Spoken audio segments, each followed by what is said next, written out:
नमो अरिहंताणं नमो सिद्धाणं नमो ऐरियाणं नमो उवज्जायाणं नमो लोये सव्यसाहुणम्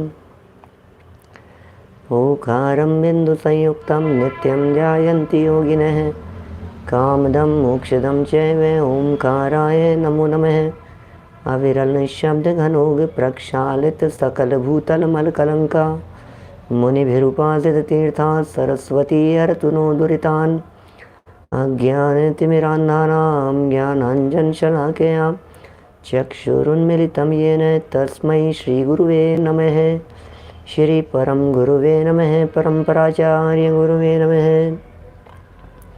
सकल कलुष विध्वंसकं श्रेयसां परिवर्धकं धर्म संबंधकं भव्य जीव मनः प्रतिबोधकारकं पुण्य प्रकाशकं पाप प्रणाशकमिदं शास्त्रं श्री संयम प्रकाश नामधेयम् अस्य मूल ग्रंथकर्तारे श्री सर्वज्ञ देवास्तदुत्तर ग्रंथकर्तारे श्री गणधर देवा प्रतिगणधर देवा तेषां वचनानुसारम् आसाद्य आचार्य श्री कुंदकुंदामनाय आचार्य सूर्यसागरेण विरचितं श्रोतारः सावधानतया शृण्वन्तु।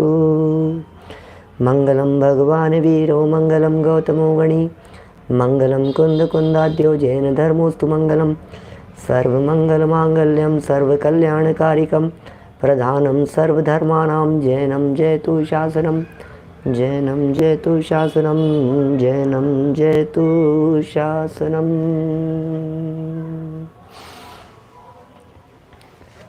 संयम प्रकाश नाम का यह ग्रंथ है। श्रावकों की चर्चा, श्रावकों के जीवन संबंधी यह प्रसंग, कौन होते हैं श्रावक, कैसे होते हैं श्रावक, और वे श्रावक धर्मात्मा कब हो जाते हैं और हम धर्म की रक्षा कैसे करें। ये कुछ आधारभूत बातें हैं जीवन निर्माण के लिए। जिनका जीवन उत्कृष्ट होता है उनके माध्यम से स्वयमेव प्रभावना होती है। मैं प्रभावना करूं, मैं प्रभावना करूं, इस भावना से प्रभावना नहीं होती। प्रभावना की भावना को छोड़कर आत्मा आराधना करने वालों के जीवन में सहज ही प्रभावना होती है। इसलिए भावना अंदर में स्वभाव के साथ में जुड़नी चाहिए। ज्ञायक स्वभाव की आराधना होनी चाहिए। कल श्रद्धा की बात भी कही थी, विवेक की बात भी कही थी और सत्क्रियाओं की बात भी कही थी। सत्क्रियाएं जब श्रद्धा और विवेक के तालमेल के साथ में होती है तभी वह वास्तव में श्रावक कहलाता है। जिसके जीवन में ये होता है वही श्रावक कहलाता है। जीवन में जिनेंद्र भगवान द्वारा कथित तत्वों के प्रति श्रद्धा होनी चाहिए क्या। और देखिए बातें बड़ी सुंदर है। मेरे को तो हर पंक्ति में आनंद झलकता है और मैं तो यही मानता हूँ कि मैं तो जिन वचनों में रमता हूँ और मैं ये भावना भाता हूँ कि हर सामने सुनने वाला व्यक्ति पंक्तियों को पढ़े नहीं, पंक्तियों में रमे, उन पंक्तियों को फील करे, उन पंक्तियों को महसूस करे। अपनी लाइफ में, अपने जीवन में इन लाइनों को देखें। मैं श्रावक हूँ या नहीं, इसे टटोलें। दुनिया मुझे श्रावक कह रही है लेकिन मैं श्रावक हूँ या नहीं। अरे दुनिया तो चढ़ाने में माहिर है। दुनिया मुझे श्रावक मात्र ही नहीं कहती, दुनिया तो मुझे कहती है ये बहुत धर्मात्मा है। लो, अब मैं कैसे निर्णय करूं कि मैं धर्मात्मा हूं या नहीं हूं। मुझे तो अंदर में देखना पड़ेगा या नहीं कि दुनिया ने मुझे धर्मात्मा कह दिया और मैंने अपने आप को धर्मात्मा मान लिया। इसे थोड़ी ना काम चलता है। दुनिया ने आपको राजा साहब कह दिया और आप अपने आप को राजा साहब मान करके चलोगे तो इससे कुछ भला होने वाला नहीं है। दुनिया ने आपको सेठ साहब कह दिया और आप सेठ साहब मान करके बैठ गए और घर में शाम को भोजन की व्यवस्था नहीं है और दुनिया, अरे आपको क्या है, आप तो राजा साहब हो, आप तो सेठ साहब हो। तो दुनिया के कहने से कुछ नहीं होता है। जो दुनिया के द्वारा कहा जा रहा है उसे अपने अंदर में टटोला जाता है। लोगों ने मुझे श्रावक कहा और जब दिल खोजा अपना तो पता लगा कि क्या मैं सच में श्रावक हूँ या नहीं हूँ मैं श्रावक।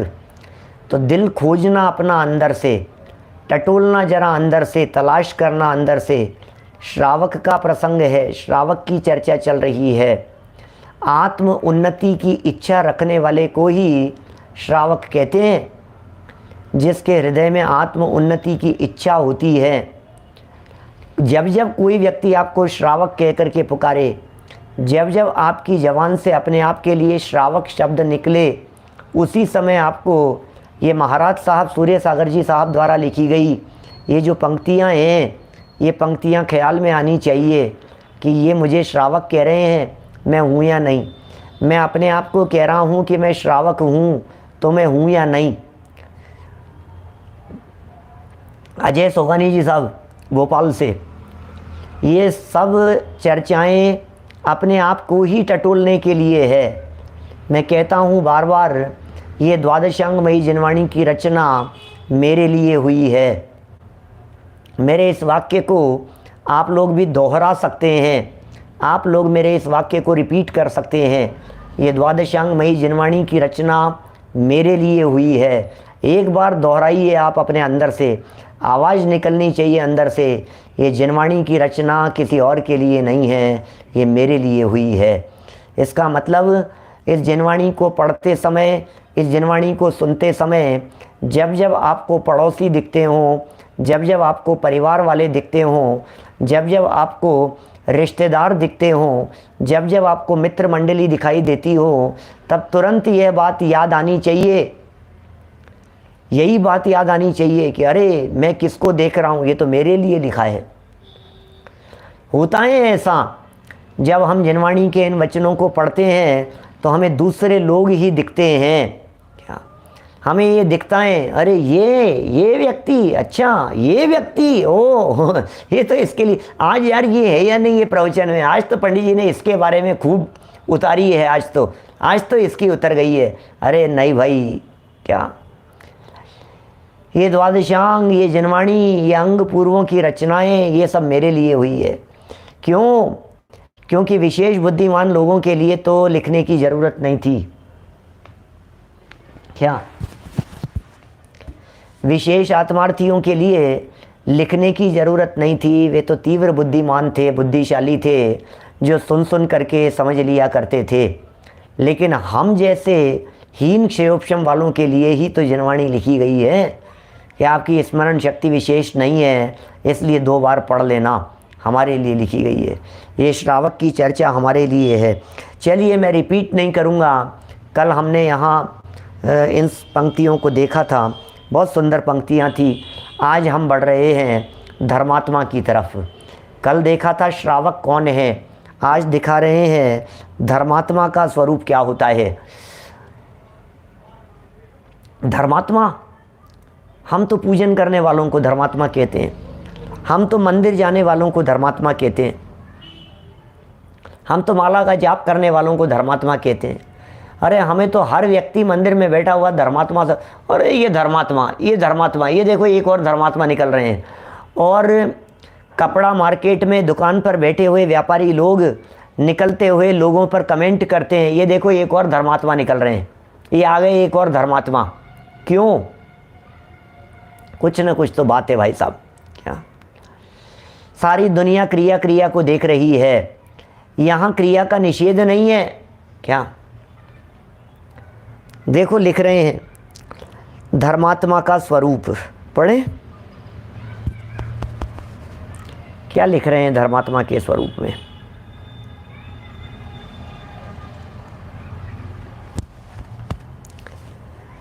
प्रीणये श्रावका नित्यं सधर्म सधर्म सिद्धये। प्रीणये श्रावका नित्यं सधर्म धर्म सिद्धये, सद्धर्मोद्धार कह सत्यम, धार्मिको ही मतो बुधे।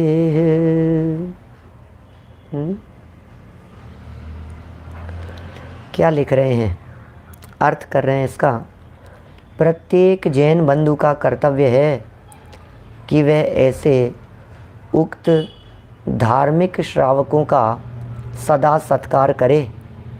क्या जो धार्मिक हैं लोग, ये इसका बहुत सत्कार करें, ऐसा प्रत्येक जैन बंधु का कर्तव्य है। इसका मतलब मैं ये भी बात कह सकता हूँ कि ये जो धर्मात्मा के बारे में बात कह रहे हैं यहाँ, ये धर्मात्मा के लिए क्या किया जाना चाहिए और उस धर्मात्मा की रक्षा करने से क्या होगा और कैसे करें उस धर्मात्मा की रक्षा, या धर्म की रक्षा के लिए क्या किया जाना चाहिए। ये कह रहे हैं जो सच्चा श्रावक होता है वही सच में धर्मात्मा होता है। इसलिए प्रत्येक जैन बंधु का कर्तव्य है, प्रत्येक जैन बंधु का कर्तव्य है। हमें हमारा कर्तव्य याद दिला रहे हैं, हमें याद दिला रहे हैं हमारा कर्तव्य, हमें याद दिला रहे हैं कि प्रत्येक जैन का। तो यदि हम जैन हैं, यदि हम ये समझते हैं कि हम जैन हैं, तो हमारा कर्तव्य याद दिला रहे हैं कि वे ऐसे उक्त धार्मिक श्रावकों का सदा सत्कार करे।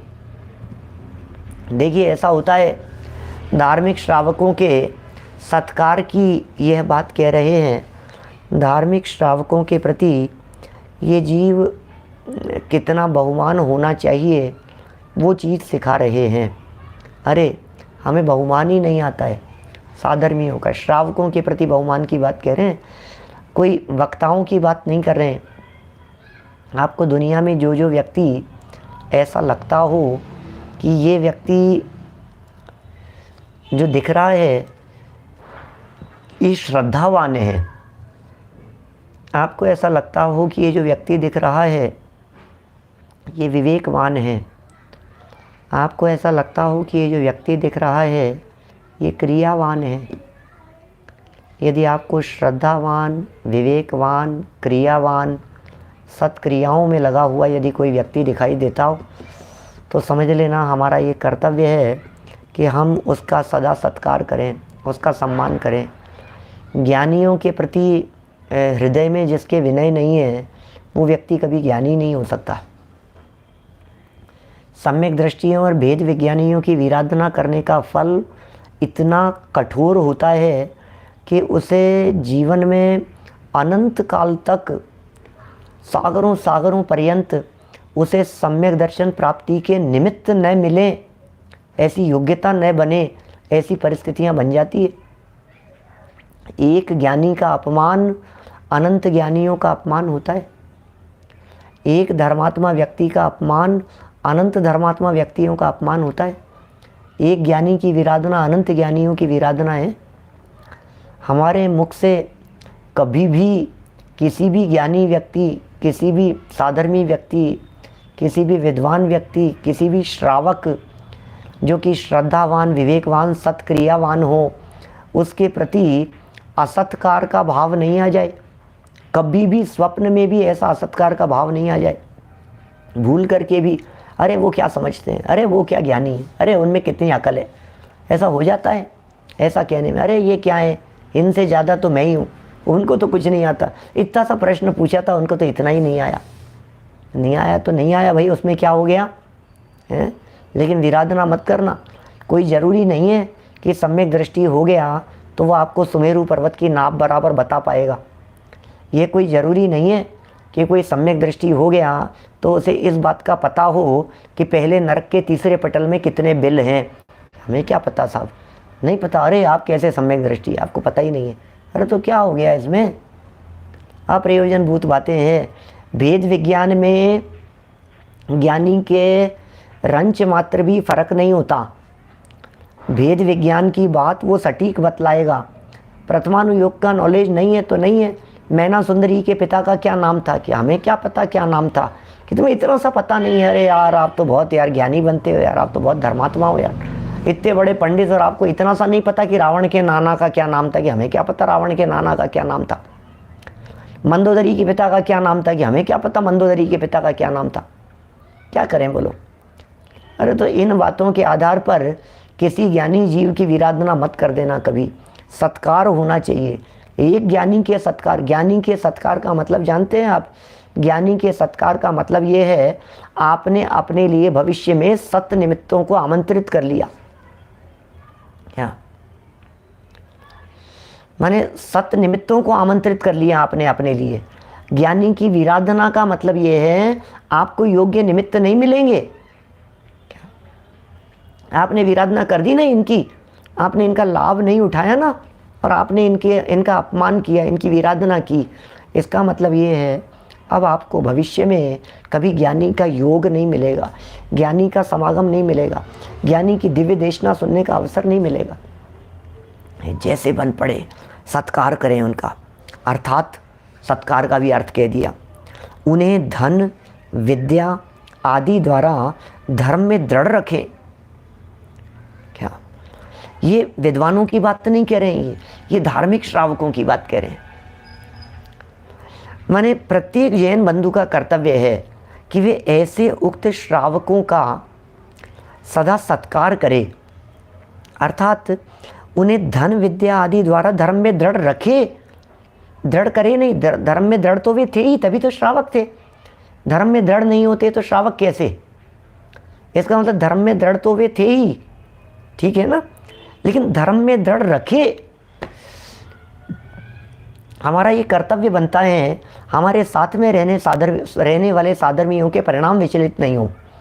हमारा ये कर्तव्य बनता है, हमारा साधर्मी व्यक्ति है, वो भूखा है, उसे भोजन नहीं मिला है, वो भोजन की व्यवस्था के चक्कर में वो शाम को प्रवचन में नहीं आ पा रहा है, आराधना करता है, वेद विज्ञान का अभ्यास करता है, श्रद्धावान है, विवेकवान है, सत्क्रियाएँ करता है, अनैतिक आचरण नहीं है उसका। हमारा ये कर्तव्य बनता है, हम उसे धन भी देवें, विद्या भी देवें। धन विद्या आदि द्वारा धर्म में दृढ़ रखें। क्या हमारे यहाँ दीवान साहब बड़े ऐसा किया करते थे, अमरचंद जी दीवान, रतनलाल जी दीवान, ज्ञानियों के साथ में ऐसा देख देख करके बहुत प्रसंग इस तरह के उनके यहाँ अनाज भिजवाया, और अनाज भिजवाने में अनाज के साथ साथ में बोरियों में सोने की मोहरें रख करके भिजवा दी। ऐसा करते थे, पता भी नहीं लगे, ऐसे देंगे तो लेंगे नहीं, इसलिए कोई बात नहीं, हमें उनका सहयोग करना है, इस तरह से कर। जो ऐसा करता है उसे ही विद्वानों ने सच्चा धर्मात्मा कहा है। जो व्यक्ति ऐसा करता है, जो व्यक्ति ऐसा करता है उसे विद्वानों ने सच्चा धर्मात्मा कहा है, क्योंकि उसके जीवन में धर्म उतरा है। क्योंकि नए धर्मों धार्मिकेर विना, बड़ा गजब का है भाई साहब, हैं? ये रत्नकरण श्रावकाचार्य की उक्ति है, स्वामी समंत भद्र स्वामी ने लिखी है, लगभग 2000 साल पहले, 1800 साल पहले लिखी गई ये पंक्तियां हैं। नए धर्मों, धर्म नहीं है धार्मिकेर बिना, धर्मात्मा के बिना धर्म नहीं होता। धर्म कहाँ है? धर्मात्मा के बिना कैसे होगा? जैसे पात्र के बिना पानी नहीं मिलता, हमें पानी पीना है, ये पात्र नहीं है तो पानी कैसे मिलेगा आपको? जिस तरह पात्र के बिना पानी नहीं होता, ऐसे धर्मात्मा के बिना धर्म नहीं होता। धर्म कहाँ मिलेगा, धर्म कहाँ दिखेगा? जैसे त्रिकाली द्रव्य के बिना ज्ञान नहीं होता, जैसे भगोनी बाल्टी बर्तन के बिना दूध नहीं रहता। कैसे रहे? आधार तो चाहिए ना, कुछ ना कुछ। तो धर्म कहाँ होता है? बोले धर्मात्माओं में होता है। क्या नए धर्मों धार्मिकेर बिना, इस आर्ष सिद्धांत के अनुसार धर्मात्माओं का उपकार करना ही धर्म की रक्षा करना माना गया है। ओह, धर्म की रक्षा कैसे हो? सारे दुनिया भर में लोग धर्म की रक्षा का नारे लगाने वाले, ये कह रहे हैं धर्म की रक्षा, धर्म की रक्षा। अरे धर्मात्माओं की रक्षा को धर्म की रक्षा कहते हैं? धर्मात्माओं की रक्षा से धर्म की रक्षा होती है। धर्मात्माओं से धर्म बना रहेगा। विद्वानों की सुरक्षा, ज्ञानियों की सुरक्षा, पाठशालाएं टिकी रहनी चाहिए, पाठशालाएं पढ़ाने वाले होने चाहिए, प्रवचन सभाएं चलती रहनी चाहिए, प्रवचन सभाओं को चलाने वाले विद्वान चलते रहने चाहिए। क्या आर्ष वाक्य है ये? आर्ष माने होता है साक्षात भगवान की परंपरा में चले आए हुए, उनके द्वारा ऋषि मुनिराज, मूल मार्ग ये आर्ष मार्ग है। ये आर्ष परंपरा, भगवान महावीर स्वामी के मूल मार्ग परंपरा पर चलने वाले जो ज्ञानी धर्मात्मा ऋषिगण हैं, वे सब आर्ष मार्गी हैं। ये आर्ष वाक्य है, ये सिद्धांत वाक्य है, आगम वाक्य है। ये मूल आचार्यों का कथन है, ये उनके शब्द हैं। ये इन शब्दों के अनुसार सब हर व्यक्ति मर मिटने को तैयार है धर्म के नाम पर। लेकिन भाई धर्म को आपका जीवन नहीं चाहिए। धर्म की सुरक्षा के लिए हमें आपकी लाइफ नहीं चाहिए। हमें सिर्फ इतना सा चाहिए कि आप धर्मात्माओं की सुरक्षा कीजिए, धर्म अपने आप सुरक्षित रहेगा। धर्मात्माओं को बचाते रहिए, धर्म अपने आप बचता रहेगा। धर्म की सुरक्षा धर्मात्माओं की सुरक्षा से है, अपने आप चलेगा, अपने आप चलेगा। और सुनिए, यदि आपको धर्म की सुरक्षा करनी है, एक और बात कहता हूँ, यदि आपको धर्म की सुरक्षा करनी है तो दुनिया में धर्म की सुरक्षा से काम नहीं चलेगा। अपने भीतर धर्मात्मापन को बनाए रखने से धर्म अंदर में सुरक्षित रहेगा। अपने आप को धर्मात्मा बनाए रखना, हम कभी अधर्मात्मा नहीं हो जाएं, हम कभी पापात्मा नहीं हो जाएं, हमारी प्रवृत्ति कहीं पाप की तरफ ना बढ़ जाए। यदि ये विचार चिंतन उपयोग में परिणामों में बराबर चलता रहेगा, यदि ये विचार चलता रहेगा, यदि ये चिंतन चलता रहेगा, यदि ये बात अंदर में बराबर चलती रहेगी, तो फिर आप धर्मात्मा बने रहेंगे। और धर्मात्मा बने रहे तो फिर धर्म बना रहा। अरे फिर दुनिया में किसी की परवाह करने की ज़रूरत नहीं है, क्योंकि धर्म की जहाँ रक्षा का सवाल होता है या जिनके जीवन में धर्म होता है, उनकी रक्षा करना अकेली हमारी जिम्मेदारी। तो ये बता ही रहे हैं रतन जी साहब, ये क्या कह रहे हैं, ये हमारी तो जिम्मेदारी है ही। अरे इसकी जिम्मेदारी तो देव लोग भी समझते हैं। हमने पहले भी कही, शायद आजकल भी कही आपसे, कि देव लोग रक्षा करने के लिए आ जाते हैं। कुछ बातों के बारे में विचार करने के लिए कहता हूँ आपसे, देव लोग निर्मल चंद जी साहब आपके यहाँ रक्षा करने के लिए आ गए, तो कुछ देखा होगा ना आप में, तो आपकी रक्षा करने के लिए आए ना। स्वर्ग से उतर करके आ जाते हैं। इस पंचम काल में तो स्वर्ग के देव तो नहीं आते, लेकिन देवगति के अन्य देव तो आते हैं। भवनवासी, व्यंतर, ज्योतिष्क, इनके यहाँ विचरण करने में कोई बाधा नहीं कही गई है, ये विचरण कर सकते हैं। लेकिन कौन किसकी रक्षा करने के लिए आवे, जिनके प्रति अनुराग हो। मैं कहता हूँ सीता माता, सती सीता अग्नि परीक्षा के बाद रक्षा करने के लिए स्वर्ग से देव आ गए, तो आखिर क्यों, ऐसा क्या देखा और क्यों आ गए, और पहले क्यों नहीं आए थे। देखिए, यद्यपि उदय भी एक बहुत बड़ा कारण है, लेकिन उस उदय के साथ साथ में मैं कहना चाहता हूँ, जिनके जीवन में धर्म होता है वे धर्मात्मा होते हैं, और जो जीव धर्मात्मा होते हैं उनकी रक्षा करने के लिए देव लोग दौड़े चले आते हैं। धर्म किनके जीवन में होता है, जो धर्म स्वरूप आत्मा को जानते हैं, उनके जीवन में धर्म होता है। यहाँ व्यावहारिक दृष्टिकोण से श्रद्धा, विवेक और क्रियाओं की बात कही गई थी, लेकिन जब यहाँ श्रद्धा की बात कही गई तो अकेले देवगुरु धर्म की श्रद्धा नहीं समझना। जब यहाँ श्रद्धावान की बात कही गई तो अकेले तत्वार्थ श्रद्धान की बात नहीं समझना। जब यहाँ श्रावक को श्रद्धावान कह करके पुकारा गया तो उसका अर्थ आत्मश्रद्धा की बात समझना। अरे सारी दुनिया पर भरोसा हो लेकिन अपने आप पर भरोसा नहीं हो तो वो दुनिया का भरोसा किस काम का, ये बताओ, वो किस काम का भरोसा है। अपने आप पर भरोसा है या नहीं है, तो अपने आप पर जिसे भरोसा है, अपने आप पर जिसकी श्रद्धा है, अपने चैतन्य तत्व पर जिसकी श्रद्धा समर्पित है, ऐसा श्रद्धावान, विवेकवान, जिसके विवेक में ज्ञान और राग की भिन्नता दिखाई देती है। अरे करौंत से जिस तरह से दो फाड़ कर देता है व्यक्ति, करौंत चलाता हुआ औजार से, आरी से, जिस तरह से कटार से बिल्कुल बराबर दो हिस्से कर देता है, बराबर छेनी मार करके जिस तरह कोई योग्य व्यक्ति दो फाड़ कर देता है किसी भी चीज़ की, ऐसे ही विवेक तो उसे कहते हैं जिसमें ज्ञान और ज्ञेय इन दोनों का भेद विज्ञान हो, उसका नाम है विवेक। विवेक तो उसे कहते हैं जहाँ स्वपर भेद विज्ञान हो, उसका नाम है विवेक। तो स्वपर भेद विज्ञान को ही तो विवेक कहते हैं। अरे विवेक नहीं है तेरे में, ये क्या किया तूने, क्या क्यों क्या किया, ये किसमें किसको मिला दिया, विवेक नहीं है क्या? माने विवेक क्या काम करता है?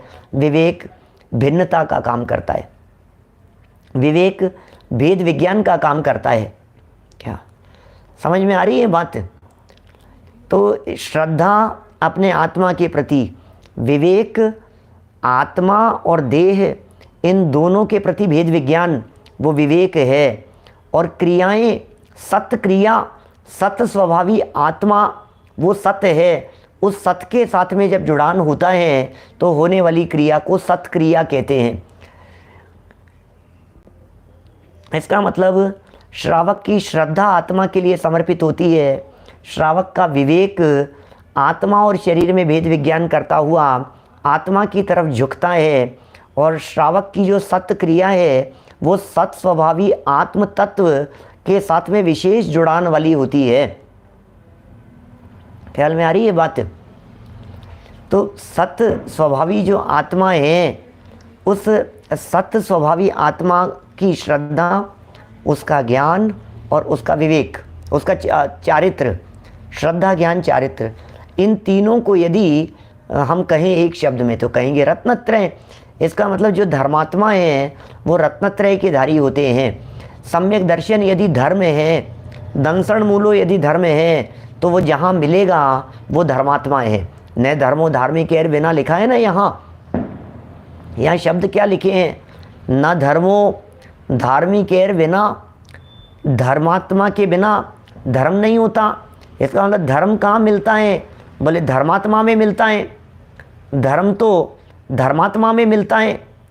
अब धर्म क्या है? बोले धर्म तो रत्नत्रय है, धर्म तो सम्यक दर्शन है, धर्म तो सम्यक ज्ञान है, धर्म तो सम्यक चारित्र है। चारित्रम खलु धम्मो। तो बोले कहाँ मिलेगा ये बता दो आप। क्या ये कौन सी जगह पर मिलेगा? तो सम्यक दर्शन रूपी धर्म जहाँ मिलेगा वो धर्मात्मा होगा। सम्यक ज्ञान रूपी धर्म जहाँ मिलेगा वो धर्मात्मा होगा। सम्यक चारित्र रूपी धर्म जहाँ मिलेगा वो धर्मात्मा होगा, क्योंकि ये धर्म है। चारित्रम खलु धम्मो। क्या ये धर्म है रत्नत्रय, ये धर्म है सम्यक दर्शन। कुंदकुंदाचार्य देव ने लिखा दंसण मूलो धम्मो। दंसण माने सम्यक दर्शन, मूलो मूल है धर्म का। दंसण माने सम्यक दर्शन, ये धर्म का मूल है। ख्याल में आ रही है बात? सम्यक दर्शन ये धर्म का मूल है। तो ये सम्यक दर्शन धर्म है, यही धर्म है, असली धर्म। अब ये जहाँ धर्म जहाँ हो वो धर्मात्मा। इसका मतलब रत्नत्रय के बिना दुनिया में कोई व्यक्ति धर्मात्मा होता नहीं है। इसका मतलब सम्यक दर्शन के बिना कोई धर्मात्मा होता नहीं है, सम्यक ज्ञान के बिना कोई धर्मात्मा होता नहीं है, सम्यक चारित्र के बिना कोई व्यक्ति धर्मात्मा है नहीं। और बाकी जितने लोग धर्मात्मापन का चोला पहन करके बैठे हुए हैं वे सच में धर्म नहीं है। क्या वो कोई धर्मात्मा नहीं है? वस्तु के स्वभाव का नाम यदि धर्म कहाँ है?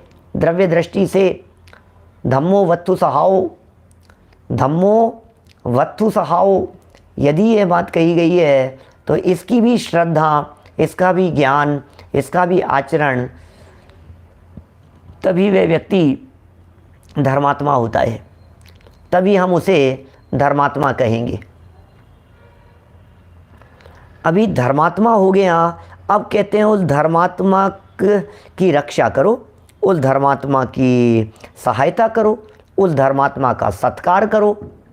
बोलो अभी क्या करें? अभी हम क्या करें प्रदीप पाटनी जी साहब? तो बोले अब आप ये करो कि अभी आप धर्मात्मा हो तो अच्छी बात है, और यदि नहीं हो तो धर्मात्मा की रक्षा करो, धर्मात्मा का सत्कार करो, धर्मात्मा का सानिध्य करो। ये करने योग्य काम हो गया अपना। भाई ये तो समंत भद्राचार्य देव का वचन है ना, क्या ये तो समंत भद्राचार्य देव का वचन है ना इस तरह का, तो जिसमें उन्होंने कहा है न धर्मो धार्मिकेर बिना। अब इसमें तो किसी व्यक्ति को कोई ऐतराज होना ही नहीं चाहिए। क्या इसमें किसी व्यक्ति को क्या ऐतराज होगा? न धर्मो धार्मिकेर बिना, आदिश जी भाई साहब, न धर्मो धार्मिकेर बिना, इसमें तो किसी व्यक्ति को कोई ऐतराज नहीं है ना। तो अभी ये कहना चाह रहे हैं कि धर्म धर्मात्मा में रहता है, और धर्म बतला दिए जनागम में, रत्नत्रय धर्म वस्तु स्वभाव धर्म चारित्रम खलु धम्मो नंसण मूलो धम्मो, ये सब धर्म की चर्चाएं हो गई शास्त्रों में। अहिंसा परमो धर्म है, महाभारत की सूक्ति है। तो धर्म अहिंसा का नाम है, धर्म अपने में अपनेपन का नाम है, ये असली धर्म है। ये धर्म जिसमें निवास करेगा उसे धर्मात्मा कहेंगे, वो धर्मात्मा हो गया है। क्या तो न धर्मो धार्मिकेर बिना, इस आर्ष सिद्धांत के अनुसार धर्मात्माओं को उपकार करना ही धर्म की रक्षा माना गया है। ये सिद्धांत है, ये आर्ष वाक्य है। ये इस आर्ष वाक्य के अनुसार, इस आर्ष वाक्य के अनुसार धर्मात्माओं की रक्षा करना ही धर्म की रक्षा माना गया है। शास्त्रकारों ने श्रावकों के प्रतिदिन करने योग्य षट कर्तव्य इस प्रकार निर्दिष्ट किए हैं। अब यहाँ जो बात कही है वो श्रावकों के संदर्भ में कह दी है कि श्रावक कौन है, किसे कहें अपन श्रावक, असली श्रावक संज्ञा किसे दी जाए। बोले ये जो 6 आवश्यकों को पालन करते हो।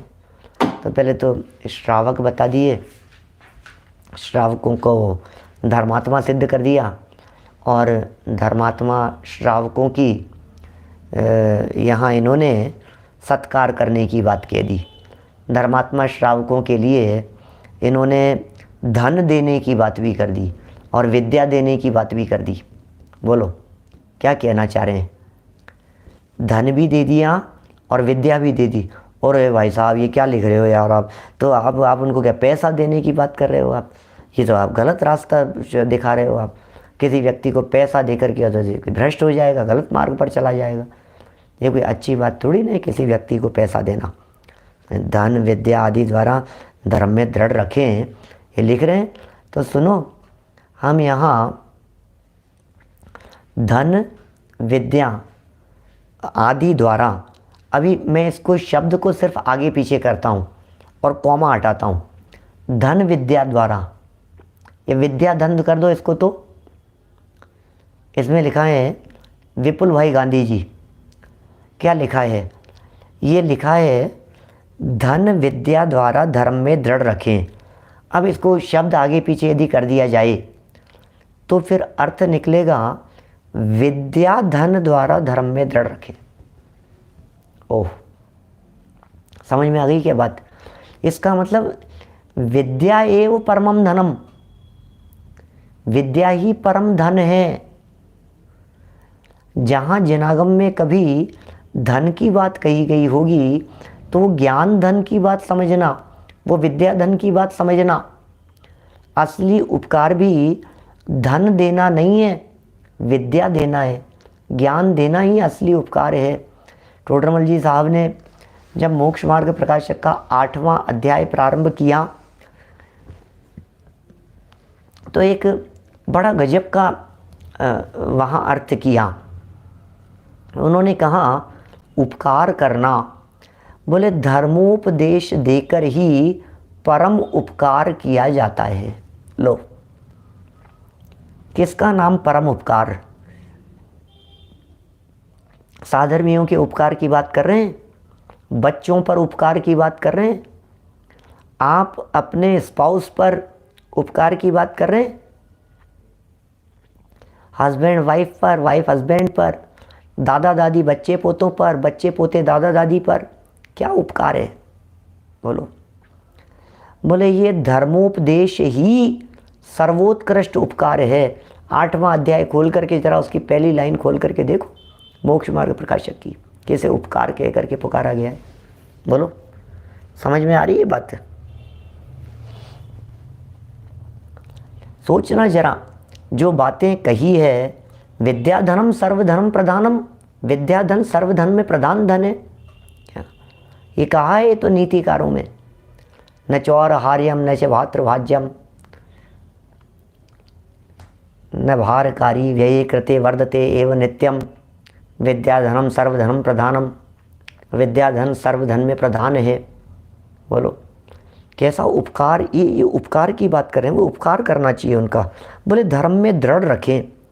अब मैं ये कहता हूँ, सुनिए इस लाइन को और ज़रा देखिए। यदि ये शब्द आप आगे पीछे नहीं करें तो फिर अर्थ निकलेगा ही नहीं। देखिए इसमें लिखा है सत्कार करें, सेकंड लाइन, सत्कार करें अर्थात उन्हें धन विद्या आदि द्वारा क्या करें? धर्म में दृढ़ रखें। अब मैं आपसे पूछता हूँ, धर्म में दृढ़ रखने के लिए किसी को पैसा दिया जाएगा क्या? प्रयोजन क्या है? बोलो प्रयोजन क्या है? प्रयोजन तो धर्म में दृढ़ करना है ना, प्रयोजन तो वीतरागता के मार्ग पर लगाना है ना। लगाओ वीतरागता के मार्ग पर, तो कैसे करें कि नहीं वीतरागता के मार्ग पर लगाएंगे तो क्या करें कि इसको 2-2 हज़ार रुपये बांट दो। इससे क्या होगा? धर्म में दृढ़ श्रद्धा नहीं हो जाएगा। Is it possible? Kamal ji Bora साहब, क्या ये संभव है? ऐसा हो सकता है? हमने 2-2 5-5 हज़ार दे दो भैया सबको, इससे क्या होगा? ये धर्म में दृढ़ होंगे। धर्म में दृढ़ नहीं होंगे पैसा देने से, लोभ में दृढ़ होंगे। समझ में आ रही है बात? तो फिर ये लिखा तो है यहाँ पे, ये कॉमा गलत लग गया, मैं ऐसा कहना चाह रहा हूँ। कॉमा ही तो है, कितनी अशुद्धियाँ तो है ही ना छपने में, प्रिंटिंग मिस्टेक में। तो उन्हें धन विद्या देकर, क्या धन विद्या आदि द्वारा धर्म में दृढ़ रखें। ये धर्म में दृढ़ करने का उपाय है। पैसे से कोई व्यक्ति धर्म में दृढ़ नहीं होता। दुनिया में बहुत सारे लोग मिलेंगे जो ये कहेंगे अरे भाई साहब पैसे से ही तो हम आते हैं, पैसा दो तो हम आ जाएंगे, पैसा दो तो हम पूजा करा देंगे, पैसा दो तो हम ये कर देंगे, पैसा दो तो अनुष्ठान करा देंगे। सब पैसे से होता है भैया, पैसे से होता है। हम जितने धर्म करें पैसे के बिना कैसे करेंगे? तो पैसे की बदौलत हम इतने धर्म कर रहे हैं। तो आपने किसी को खूब पैसे दिए तो खूब धर्म में दृढ़ किया। अरे तो वो धर्म करने थोड़ी ना आ रहा है, वो तो पैसा कमाने आ रहा है। क्या पीछे लिखा था ही नहीं सूर्य सागर जी महाराज साहब ने, प्रमोद जी भाई साहब, लोभी गुरु लालची चेला, दो नरक में ठेलम ठेला। ये पंक्तियां इन्होंने लिखी है। लोभी गुरु लालची चेला, दो नरक में ठेलम ठेला। दोनों नरक में जाएंगे, लड़ने वाले हैं। तो यहाँ लोभी गुरुओं की चर्चा नहीं है, यहाँ चेलों को लालची बनाने की चर्चा नहीं है। यहाँ तो असली उपकार की बात कर रहे हैं, धर्म में दृढ़ रखे। अच्छा किसे धर्म में दृढ़ रखना है? जो ऑलरेडी धर्म में दृढ़ है, जो श्रावक है उसकी दृढ़ता की बात कर रहे हैं। जो श्रावक है वो धर्म मार्ग से विचलित न हो जाए, जो श्रावक है वो गलत राह नहीं पकड़ लेवे, जो श्रावक है उसका विवेक डगमगा नहीं जाए, जो श्रावक है सत्य क्रियाओं में प्रवर्तता है, वो सत्य क्रियाओं से विपरीत दिशा में उसकी क्रियाएं नहीं हो जावे। इसके लिए कह रहे हैं मतलब दृढ़ रखें। जो ऐसा करता है उसे विद्वानों ने सच्चा धर्मात्मा कहा है। लो अभी ये कह रहे हैं, अभी धर्मात्मा वो नहीं जो लेते हैं, धर्मात्मा तो उन्हें कह रहे हैं जो देते हैं। अब अभी बात बदल गई। सुनो भैया, जितेंद्र जी साहब मलकापुर वाले, देखो ये क्या लिख रहे हैं ये, अभी वापस पढ़ता हूँ, लाइनों में कुछ गहराई छिपी हुई है। प्रत्येक जैन बंधु का कर्तव्य है, क्या कर्तव्य है, कि वह ऐसे उक्त धार्मिक श्रावकों का सदा सत्कार करे। किसका? धार्मिक श्रावकों का। श्रावक पहले धार्मिक होना चाहिए, उसका सत्कार करे। अर्थात उन धार्मिक श्रावकों को धन विद्या आदि द्वारा धर्म में दृढ़ रखे। किसका कर्तव्य है? हम लोगों का कर्तव्य है ना, जैन बंधुओं का कर्तव्य है। और जो व्यक्ति इस कर्तव्य का पालन करता है, इसका मतलब जो व्यक्ति औरों को धर्म में दृढ़ता प्रदान करता है, जो ऐसा करता है, उसे विद्वानों ने सच्चा धर्मात्मा कहा है। इसका मतलब सच्चा धर्मात्मा वो नहीं जो श्रावक था, सच्चा धर्मात्मा वो है, पदम पहाड़िया जी साहब, सच्चा धर्मात्मा वो है जो व्यक्ति औरों को धर्म मार्ग में दृढ़ कर रहा है। और औरों को धर्म मार्ग में दृढ़ कैसे करेगा? देखो, औरों को धर्म मार्ग में दृढ़ करने का बड़ा सुंदर तरीका बताता हूँ। अपने आप में दृढ़ता लाओ, आपकी दृढ़ता को देख करके दूसरे लोग अपने आप धर्म मार्ग में दृढ़ हो जाएंगे। ये है सच्चा धर्मात्मा। बोलो भाई देवेंद्र शास्त्री जी, कौन सच्चा धर्मात्मा? सच्चे धर्मात्मा की बात करें आप, यदि विपुल भाई कंदी जी, यदि आप दृढ़ हैं किसी टॉपिक पर लेकर के, मैंने एक आध बार शायद पहले कही है, हमारे लक्ष्मी लाल जी बंडी साहब उदयपुर के, पंडित जी साहब विद्वान हैं, बहुत बुजुर्ग हैं, 85-90 साल की उम्र होगी, बहुत दृढ़। उनकी दृढ़ता को देख करके आसपास वालों में भी दृढ़ता आती है। जैसे देखो, कभी किसी के साथ में विवाद हो जाए ना, जैसे समझ लो आप, विवाद करना नहीं चाहिए, मैं तो एक एग्जाम्पल के तौर पर बात कर रहा हूँ। किसी में हिम्मत नहीं आवाज़ उठाने की, किसी में हिम्मत नहीं आवाज़ उठाने की। जैसे ये साउथ इंडियन मूवीज़ के अंदर बहुत होता है इस तरह का, कोई नहीं है व्यक्ति, कोई लड़ने वाला नहीं है, कोई हिम्मत वाला नहीं है। फिर एक व्यक्ति कोई हिम्मत करके हाथ उठा लेवे, मशाल हाथ में ले लेवे, तो फिर सब लोगों में भी हिम्मत आ जाती है। ऐसा होता है ना। निर्मल चंद जी साहब, आपकी हिम्मत, आपकी दृढ़ता क्या। हमारे उमाकांत जी भंड साहब, अभी 10 लक्षण के बीच में आपकी मदर की डेथ हो गई, और बराबर 10 लक्षण के अंदर बराबर स्वाध्याय में बराबर बैठते रहे। विद्वान है हमारे, शास्त्रीय विद्वान है हमारे। निर्मल चंद जी साहब की भी ऐसी घटना घटी थी पहले। तो ये सब कोई बात नहीं, वियोग होना, परिस्थिति बनना, ये सब जो जैसा होना होता है उसी तरह का होगा। आपकी दृढ़ता को देख करके, जैसी आपकी दृढ़ता है, जैसी आपकी हिम्मत है, जैसी आपकी पावर है, उसे देख करके 4 लोगों में हिम्मत आ जाती है, 4 लोगों में दृढ़ता आती है। क्या कैसे आएगी दृढ़ता? ये कह रहे दृढ़ करो, उसे धर्म मार्ग में दृढ़ करो भैया, दूसरे व्यक्तियों को धर्म मार्ग में दृढ़ करो। कैसे करें दूसरे व्यक्ति को धर्म मार्ग में दृढ़? आप ही बता दो कैसे करूं मैं। अच्छा, मेरे पास में क्या उपाय है कि मैं आपको विश्वास दिलाऊं? मेरे पास में क्या उपाय है कि मैं आपको ये विश्वास दिलाऊं कि पैसे में सुख नहीं है? बोलो। मेरे पास में क्या उपाय है कि मैं आपको इस बात पर विश्वास दिलाऊं कि भोगों में सुख नहीं है? मेरे पास में क्या उपाय है? क्या राकेश मोदी जी साहब, यही उपाय है ना। मैं दृढ़, तो मेरी दृढ़ता को देख करके 4 आदमी दृढ़ हो जाते हैं। अरे यार देखो, एग्जाम्पल प्रस्तुत कीजिए नरेंद्र बाकलीवाल जी साहब, उदाहरण प्रस्तुत कीजिए। अपने हृदय में ऐसी दृढ़ता, कोई बात नहीं, जैसे बनारसी दास जी ने किया। 9 बेटे मर गए भाई साहब, 9 बेटे मर गए। दुनिया कहती रही, आस पड़ोस वाले कहते गए रहे, अरे अब कितने बच्चों को मारोगे? क्या चलो हमारे साथ, चढ़ाया हो वहाँ जाकर के जल, शीतला के ऊपर जाकर के, सब एक ही बीमारी से मर रहे हैं, चेचक से, सब एक के बाद एक। अरे तुम क्या करते हो, चलो तो सही। नहीं, कोई बात नहीं। आज उनकी दृढ़ता को देख करके, उस दृढ़ता को देख करके हमें हिम्मत नहीं आती है क्या?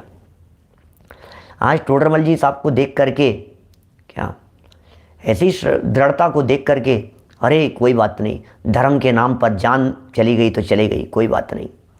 कोई बात नहीं, इतना सा काम कर दो कि नहीं, सर कटा सकते हैं लेकिन सर झुका सकते नहीं। बोलो, ये अपनी आज़ादी को हम हरगिज मिटा सकते नहीं। ये तो देश के लिए मर मिटने वालों के जब इस तरह के वचन होते हैं तो हमारे ज्ञानी धर्मात्मा कम हुए हैं क्या? ऐसे टोडरमल जी जैसे, बनारसी दास जी जैसे एक से एक वीर हुए हैं, जिन वीरों को देख करके, जिनकी श्रद्धा को देख करके, गोपाल दास जी परैया जैसे, सेठ सुदर्शन जैसे, अरे ऐसे ऐसे एक से एक दिग्गज वीर हुए हैं अपने यहाँ।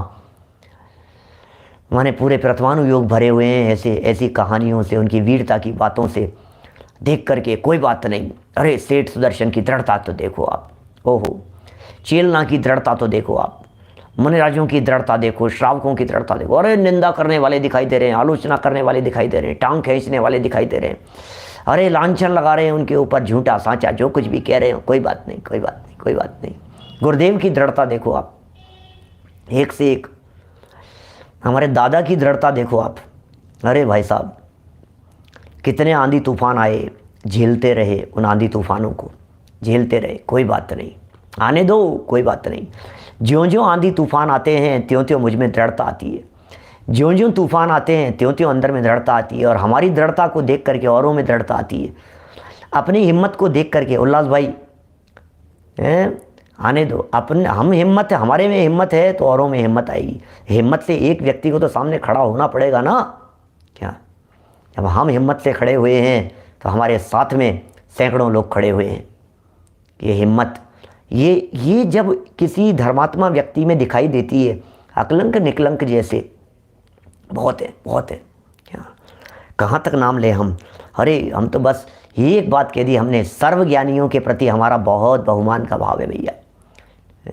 सर्वज्ञानियों के प्रति परिस्थिति कैसी भी बने, घटना कैसी भी घटे, अंदर में जो दृढ़ है, तो जो स्वयं दृढ़ होगा। अभी प्रकरण क्या चल रहा है अपना, धर्मात्मा कौन? बोले एक तो वो कि जो श्रावक हों उन्हें धर्मात्मा कहा। पहली बात हो गई, जो श्रावक हैं वे धर्मात्मा, नंबर 1, श्रावकों को धर्मात्मा कह दिया। फिर ये कह दिया अब ऐसे श्रावक बहुत होंगे, श्रद्धावान, विवेकवान, सत्क्रियावान। अब दूसरा ये, उन सत श्रावकों की आप विद्या धन देकर, सदुपदेश देकर, सत्कार देकर, और यदि बन पड़े तो कोई धनाधिक का मतलब उन्हें कोई लोभ लालच वाली बात नहीं है। यदि उनके लिए किसी तरह का कोई अरेंजमेंट, यदि किसी तरह का कोई सहयोग हो जावे तो कर दिया, है ना। श्रावकों का कर्तव्य है, हमारा कर्तव्य है उनका सहयोग करना, और उनका कर्तव्य है कि वो निर्वांचक बने रहना। दोनों तरफा बात है। अभी ये कह रहे हैं ये हो गया धर्मात्मा। अब हमारा जो कर्तव्य है, जो इस कर्तव्य का निर्वाह करते हैं उन्हें कह रहे हैं फिर धर्मात्मा। इसका मतलब धर्मात्मापन के लिए कर्तव्य का निर्वहन जरूरी है। करो कर्तव्य का निर्वहन। बोले हमारा क्या कर्तव्य है? कि हमारा कर्तव्य यह है कि धर्म मार्ग से विचलित होते हुए को धर्म मार्ग में स्थित करें, ये हमारा कर्तव्य है। क्या माने ये हमारा कर्तव्य है? देखो ये मैं तो धन को तो मैं कभी प्रेफर नहीं करता हूँ, धन की तो मैं बात नहीं करता हूँ। हाँ, लेकिन उनका सत्कार इतना ही है, वे हमारे यहाँ भोजन करने के लिए आए, हम उन्हें सम्मानपूर्वक भोजन कराएं, यही सत्कार है। क्या हमने उनके भोजन की व्यवस्था की, ये सत्कार है। भोगों की व्यवस्था नहीं करना है, भोजन की व्यवस्था करना है। दोनों में फर्क है। भोग नरक ले जाने वाले हैं, भोजन आराधना में सहयोग करने वाला है। भोजन और भोग सपोर्ट किसका करना है? भोजन का करना है कि भोग का करना है? धन भोगों की खान है। क्या क्या करना बोलो? धन जो है वो तो भोगों की खान है। तो ये जो उपकार है, और कितना उपकार होता है, कितना बहुमान होता है। शुद्ध सात्विक उन्हें बुला करके भोजन कराया, यथा योग्य उनके लिए हमने सेवा शुश्रूषा की, जो संभव हो सकता है, जो हेल्प कर सकते थे हम उनके किसी कार्य में, वो हमने उस कार्य के अंदर हेल्प की उनकी। तो बोले ऐसी भावना रखने वालों को भी धर्मात्मा कह रहे हैं ये, और कह रहे हैं उनको धर्म में दृढ़ करो। श्रावकों को, उनको धर्म के मना कर दो। उनको कैसे? हमें विपरीत प्रवृत्तियों से उन्हें बचाओ। फिर वो उन्हें लगे ऐसा कहना बहुत आसान है पंडित जी, जिस पर बीतती है उसे ही पता लगता है। फिर उनके सामने सदा सुखदास जी को खड़ा कर दो और अब दृढ़ता दिखती है। अरे विचलित हो रहे थे, फिर उनके सामने टोडरमल जी को खड़ा कर दो और फिर दृढ़ता दिखाई देती है। अरे इस तरह की हम देख रहे हैं। फिर उन्हें दृढ़ता प्रदान कर दो। हैं बोलो तो क्या कहें, कितनी कितनी तरह से वो दृढ़ता प्रदान करने के काम हो सकते हैं। जिस व्यक्ति की ऐसी भावना हो, क्योंकि भैया धर्म तो धर्मात्माओं से टिकेगा, माने धर्मात्मा व्यक्ति को कष्ट नहीं आना चाहिए, ये हमारी जवाबदारी है। धर्मात्मा व्यक्ति को परेशानी नहीं होनी चाहिए। क्या आप उन्हें आजीविका से निवृत्त करना चाहते हैं तो वो भी करिए, हमें कोई ऐतराज नहीं है। लेकिन आजीविका से निवृत्ति का अर्थ ये नहीं है कि आप उन्हें पैसा दे रहे हैं और वो उससे फिल्म देखने जा रहे हैं, क्या वो उससे घूमने फिरने मौज मस्ती उड़ाने के लिए जा रहे हैं, ये नहीं। हमें इसलिए कि आप ग्रंथ लिख रहे हैं, इसलिए कि आप आराधना कर रहे हैं, इसलिए कि आप इधर से विकल्प तोड़ दीजिए। आप चिंता नहीं करें टोडरमल जी साहब, आप चिंता नहीं करें। सिंघाड़ा से वापस उन्हें जयपुर लेकर के आप चिंता नहीं करें। आप तो लेखन काम करें, आप तो टीका करें, आप तो अपना काम करें बस। दादा को ले आए, ये अपने पूरन चंद जी गोदी का साहब ले आए, बोले पंडित जी साहब आपको देखना नहीं है कहाँ से पैसा आएगा, क्या क्या कर लेगा, बिल्डिंग में क्या होगा, इसके बाद आप तो अपना काम करो बस, आप तो काम करो अपना। ये ऐसे इस तरह की व्यवस्था धर्मात्माओं के प्रति, इससे क्या होगा, ये कह रहे हैं धर्म जो है, धर्म धर्मात्माओं से टिकेगा, क्योंकि धर्मात्माओं का जीवन उदाहरण होगा, धर्मात्माओं के जीवन में दृढ़ता दिखेगी और उनके जीवन की दृढ़ता को देख करके स्वयमेव धर्म पनपता है।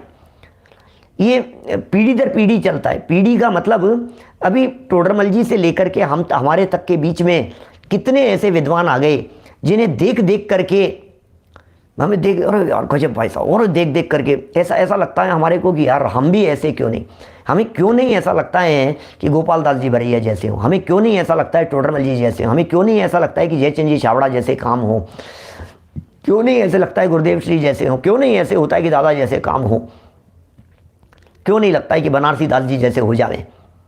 विद्वानों की दृष्टि से देखिए ना आप, क्या विद्वानों की दृष्टि से देखिए, सब विद्वान, मैं ये कहता हूँ, लेकिन विद्वान होना चाहिए। अकेले अब देखिए, अब यहाँ से गाड़ी घूम फिर करके विद्वानों पर आ गई, अब सब चक्कर पड़ जाता है। यहाँ चर्चा विद्वान की नहीं चल रही, यहाँ चर्चा धर्मात्मा की चल रही है। अब हमारे दिमाग में विद्वान आते ही फिर उपदेशदाता पंडित दिखने लग जाते हैं, अब ये प्रॉब्लम हो जाती है। अब यहाँ विद्वान थोड़ी ना लिखा है, विद्वानों ने सच्चा धर्म किसे कहा है।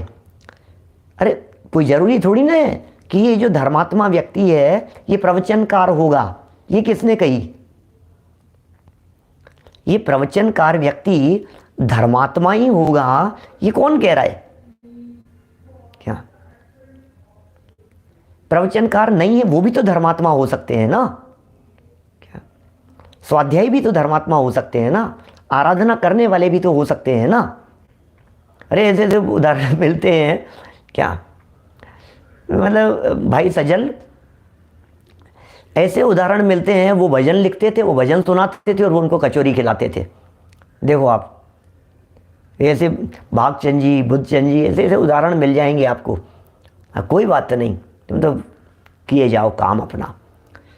धर्म मार्ग में दृढ़ करने के लिए क्या किया जा सकता है, और उसके लिए मेरा इस पूरे प्रकरण के अंतर्गत एक महत्वपूर्ण मुद्दा कहने का यह है, आप अपने जीवन में ये श्रद्धावान, विवेकवान और क्रियावान की जो चर्चा की थी, ऐसा अपने जीवन में धारण कर, ऐसा अपने जीवन में अंगीकार कर, ये सम्यक रीति से धर्म को अपने अंदर में धारण करो, तो जो दृढ़ता आपकी होगी, यह दृढ़ता जब औरों के दृढ़ता में सहयोगी बनेगी तो आप उत्तम धर्मात्मा कहलाएंगे, उत्कृष्ट धर्मात्मा कहलाएंगे। जिनके जीवन में ये सब बातें होती हैं वो तो होता है धर्मात्मा।